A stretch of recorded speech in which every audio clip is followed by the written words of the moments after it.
Hello everyone, ముందుగా అందరికీ నమస్తే అండి. మనం ఈరోజు dry pasta with no added vegetables, no sauces ఎలా ప్రిపేర్ చేసుకుని చూసేద్దాం.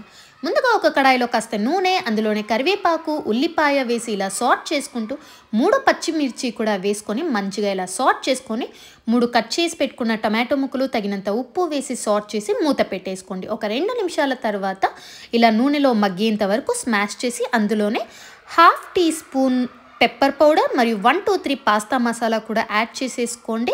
అవైలబుల్ లేకపోతే స్కిప్ చేసి కారం కూడా రీప్లేస్ చేసుకోవాల్సింది. ఇలా మంచిగా సాట్ చేసుకుంటూ ఇందులోనే బాయిల్ చేసి పక్కన పెట్టుకున్న పాస్తాను కూడా వేసుకొని ఒక 2 నిమిషాల పాటు మంచిగా ఇలా ఫ్రై చేసుకొని మిక్స్ చేసేసుకొని 2 మినిట్స్ సిమ్లో పెట్టేసుకోండి. మూత పెట్టేసుకొని ఒక 2 నిమిషాల తర్వాత చూడండి ఇలా మంచిగా కుక్ అయిన వాటిలోనే కొత్తిమీరతో గార్నిష్ చేసి సర్వింగ్ బౌల్లో టేస్ట్ చూసేద్దాం. వావ్, స్పైసీగా చాలా బాగా వచ్చిందండి.